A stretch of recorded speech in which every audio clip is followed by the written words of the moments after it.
Okay, now that our folder structure is ready, let's open our folder with VS Code.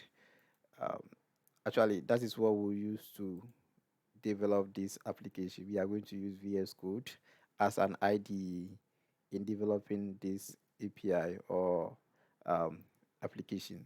So this is my VS Code. I've opened the folder that I created with VS Code. And as you can see the attendance system here, and you can see the backend here as well.